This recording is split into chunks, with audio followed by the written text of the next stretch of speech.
అబ్రహాము జనములకు తండ్రి, అబ్రహాము విశ్వాసులకు తండ్రి, అబ్రహాము మహారాజుగా జీవించాడు, అబ్రహాము మహా గొప్ప ప్రవక్త అయిన, అబ్రహాము దేవునికి స్నేహితుడైన. ఈ దినాన దేవుడు అబ్రహామును ఎంతగా దీవించాడంటే, అబ్రహాం భూమి మీద ఉన్నప్పుడు కూడా దేవుడైన యెహోవా అబ్రహాముని అన్ని విషయములలో దేవుడు ఆయన ఆస్వాదించాడు. దేవుడు అన్నాడు, మంచి వృద్ధాప్యములో నీవు నీ పితరుల యొద్దకు చేర్చబడతావు అన్నాడు. తర్వాత బిళ్ళరా, ఈ దినాన్ని కూడా దేవుడు అబ్రహాముని ఎంతగా దీవించాడంటే, ప్రతి ఒక్కడు అబ్రహాముని తండ్రి అని పిలవాలి. గల్ఫ్ దేశాలన్నీ కూడా 50 దేశాలు ఈ దినాన, అప్పుడైతే 10 ఉండేవి. ఆ దేశాలన్నీ కూడా ప్రజలందరూ కూడా అబ్రహాముని తండ్రివైన అబ్రహామా అంటారు.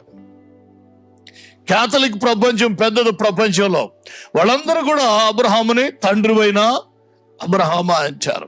ఈ దినాన ప్రొటెస్టెంట్ ప్రపంచం అంతా కూడా అబ్రహాముని తండ్రివైన అబ్రహామా అంటారు.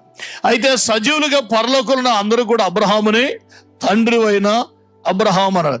చచ్చి నరకంలో ధనవంతుడు ఇంకెంతో మంది తండ్రివైన అబ్రహామా మమ్మల్ని కనికరించి అంటున్నాడు.